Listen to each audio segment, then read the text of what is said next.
You ready? Yep. Okay, I'm going to talk about the evolution of the Marine Corps utility uniform up until 1958. The first Marine Corps utility uniform, or combat uniform, was the P-41. The P-41.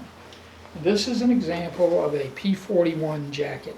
This jacket is in mint condition, and it has a single pocket with a very distinctive USMC emblem. It also had two patch pockets at the bottom of the coat. This was strictly designed as a work uniform, and the coat was designed to be worn outside of the trousers. This uniform was universally hated by senior officers in the Marine Corps because it had a distinctive unmilitary appearance. It also had a cap with a short brim, similar to this, but not exactly like it. No emblem and a short brim about this length. That was a P-41 utility cap. If you can find one, they're very rare. Very, very rare. The second uniform was developed in 1944, and it was the P-44 utility uniform. As you can see, it has no pockets at the bottom. It has a flap on the one pocket at the top. It still has the same emblem, and it has what was called a gas flap, which could be buttoned inside of the coat to keep gas from coming through the opening that would have been there had the thing just buttoned down the front. It also had buttons on the back of the collar for a hood.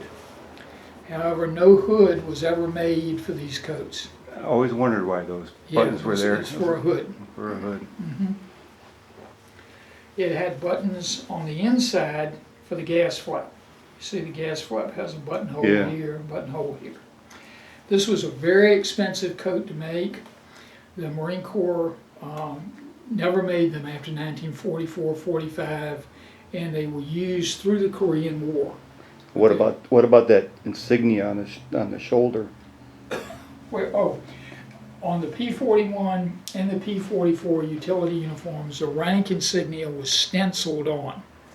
This is a PFC, and there were marking kits that allowed these to be stenciled on. This was not done with a kit. This was done by hand.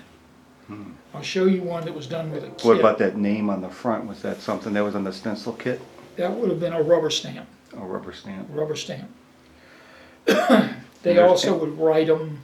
And on the stencil USMC on the front, is there an EGA on there? Yep. There's an EGA, and it's exactly the same as was on the P-41.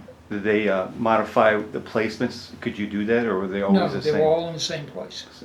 Right, because you know how we always could move Except them around. that in the case of these, the USMC is above the eagle, is above the emblem. On the P-41, no, it's the same way. Sorry, the USMC was always above the emblem. So that takes us up to, stop it just a second.